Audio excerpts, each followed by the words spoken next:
अभी एक विवाद आ गया, तो उस विवाद पर नहीं जाना चाहता। जब वो हज का सब्सिडी खत्म हुई तो कुंभ मेले का विषय आ गया। कुंभ मेला हम सब जानते हैं। कुंभ मेले का एक एस्पेक्ट आप लोगों ने कभी ध्यान दिया है? कुंभ मेला कितने साल में एक बार पड़ता है? 12 साल में। 12 साल में एक बार क्यों पड़ता है? क्योंकि वो जुपिटर की साइकिल पर आधारित है। बृहस्पति ग्रह हर 12 वर्ष के बाद अपना एक चक्कर पूरा करके उसी राशि में दोबारा आता है, इसलिए कुंभ मेला 12 वर्ष में एक बार पड़ता है। हजारों सालों से चला आ रहा है, ठीक है। तो इसका मतलब हमको पता था ना कि बृहस्पति की साइकिल 12 साल की है। इनको तो अभी 100 साल पहले पता चला कि बृहस्पति की साइकिल 12 साल की है। और उसके बाद हमको समझा दिया जाता है नहीं साहब हम अनसाइंटिफिक थे। अब आप एक और बड़ी मजेदार बात देख लीजिए। सूर्य ग्रहण और चंद्र ग्रहण पड़ता है तो उसका डेट और टाइम कौन तय करता है?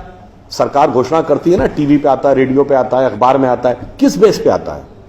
नासा की फिजिकल ऑब्जर्वेटरी बताती है कि फलां तारीख को इतने बज के इतने मिनट पे सूर्य ग्रहण या चंद्र ग्रहण पड़ेगा, सोलर इक्लिप्स और ल्यूनर इक्लिप्स।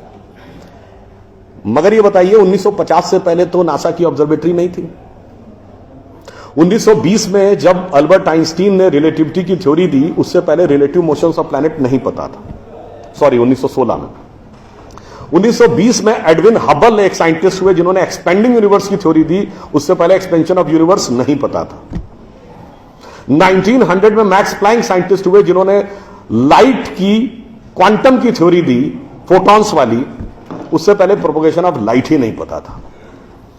1897 में जे टॉमसन ने इलेक्ट्रॉन खोजा, उससे पहले आप मानते थे एटम अनडिविजिबल है। और 1633 में आप ये कहते थे, गैलीलियो को फांसी दे रहे थे इस बात के लिए कि उसने कहा सन रिवॉल्व्स राउंड द अर्थ गलत है। तो भैया आप 380 साल चल के जहां पहुंचे हैं, हमारा पंचांग तो युधिष्ठिर के जमाने से एज इट इज चला आ रहा है 5100 साल। मतलब ये लॉजिक नहीं है, ये तो साइंटिफिक प्रूफ। फिर भी हमें समझाया जाता है कि साहब जो हमने सोचा उस सब हम अनसाइंटिफिक थे, हम गलत थे। बड़ी मजेदार बात है। इन ए स्पैन ऑफ लिविंग जनरेशन, 50 साल में देखिए ये जो अर्बन नक्सल्स थे उन्होंने हमारे दिमागों में क्या क्या भरा और फैक्ट क्या था। 50 साल पहले जिस जिस चीज का मजाक उड़ाया गया वो चीज आज ठीक उसके उलट हो गई। 50 साल पहले कहते थे अरे यार ये अगर खेती करनी है तो mechanised farming, chemical fertiliser use करो। गाय के गोबर से कोई खेती होती है? आदमी चांद पे पहुंच गया, तुम गाय के गोबर पे पड़े हो। आज नहीं, ऑर्गेनिक फार्मिंग की तरफ। 50 साल पहले क्या कहते थे? अरे भाई ये जड़ी बूटियों फल पत्ती खाने से कोई इलाज होता है? नीम हकीम खतरा है जान। खाना है तो नई दवाएं खाओ, क्लोसिन, मेटासिन, टेरामाइसिन। आज आप क्या कहते हैं? नहीं, केमिकल नहीं, हर्बल मेडिसिन की तरफ जाओ।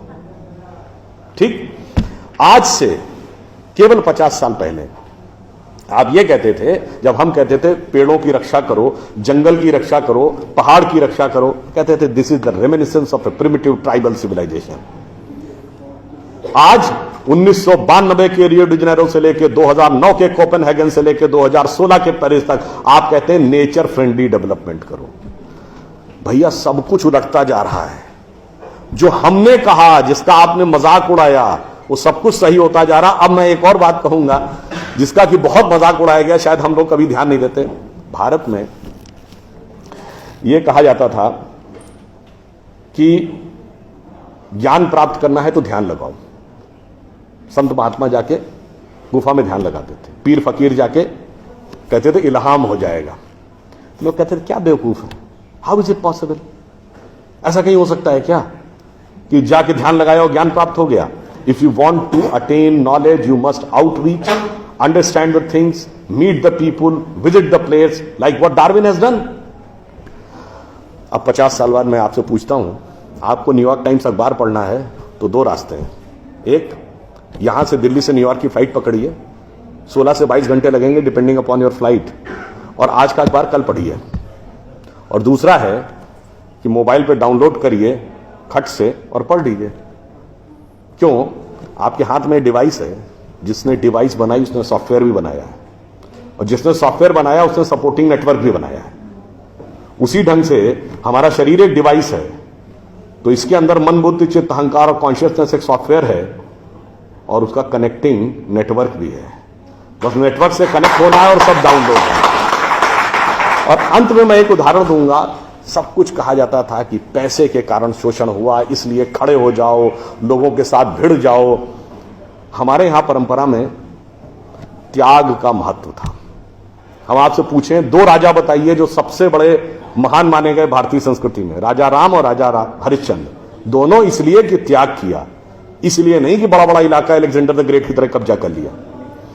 अब मैं एक आपको उदाहरण देता हूं, वो त्याग कैसे समाज में रचा बसा था। हमारे पूज्य संतों में से एक हुए संत रविदास, काशी के रहने वाले थे। उनके पास भगवान राम की एक मूर्ति थी।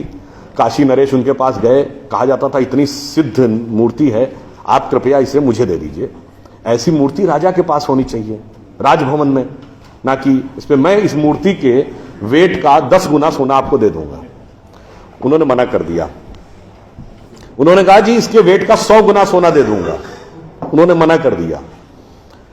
तो राजा को थोड़ा क्रोध आ गया। उसने ऐसा है रैदास जी, आज जिस झोपड़ी में रह रहे हैं इसमें जितना सोना आ सकता हो नीचे से ऊपर तक उतना भर लीजिए, उतना मैं आपको देने को तैयार हूं। तो एक बार उनकी पत्नी का मन आया कि भाई ऐसा बढ़िया ऑफर नहीं मिलेगा, अब हमें इस पर विचार कर लेना चाहिए। रैदास ने क्या जवाब दिया? एक मोरो राम नाम धन, एक मोरी आशा, ऊ धन आई है ई चले गई हैं, ना चाहे भगत रैदासा। मना कर दिया। रैदास जी क्या थे? वो जूते बनाते थे, आज की परिभाषा के अनुसार दलित थे। अब आप आइए, संत कबीर जुलाहा थे, आज की परिभाषा के अनुसार ओबीसी। जब उनके बेटे ने भगवान के भजन के बजाय पैसा कमाना शुरू किया तो कबीर ने क्या कहा? उनके बेटे का नाम था कमाल। उन्होंने कहा बूढ़ा वंश कबीर का उपजा पूत कमाल, और हरि का भजना छोड़ के घर ले आया माल। यानी उन्होंने उसको डिस्कार्ड किया। आप त्याग में रह के दिखाएंगे। अब आप आइए, मीराबाई राज परिवार की थी आज के हिसाब से, फॉरवर्ड। और उन्होंने क्या कहा? पायो जी मैंने राम रतन धन पायो, और जन्म जन्म की पूंजी पाई बाकी सबे लुटायो। उन्होंने भी पैसे की तरफ नहीं रहा। और अंत में ये सब एक ही कंटेम्परेरी है, तुलसीदास जिन्होंने रामचरितमानस लिखी, वो ब्राह्मण थे, फॉरवर्ड आज के जमाने के हिसाब से। कहा जाता अकबर उनके पास गए। अकबर ने कहा कि आप हमारे दरबार में आकर स्थान ग्रहण करिए, हम आपको 60,000 की मनसबदारी देंगे। उस जमाने में मनसबदारी एक रैंक होती थी। तो जैसे 40,000 की मनसबदारी वॉज मैक्सिमम, 60,000 का मतलब हुआ कि राजा के बाद सबसे बड़ा स्टेटस आपका होगा। तो तुलसी ने क्या जवाब दिया? हम तो सेवक राम के हियो धरो दरबार, हमारे तो हृदय में भगवान राम का दरबार धरा हुआ है। तुलसी का अब होएंगे नर के मनसबदार। ये मैंने क्यों बताया?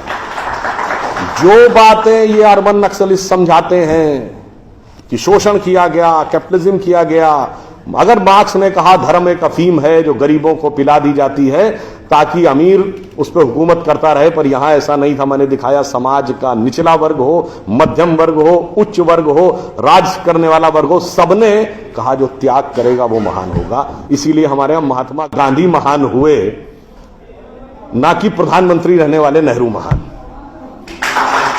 तो इसलिए मैं अंत में ये कहूंगा आप सभी लोगों से कि ये जो मायावी रावण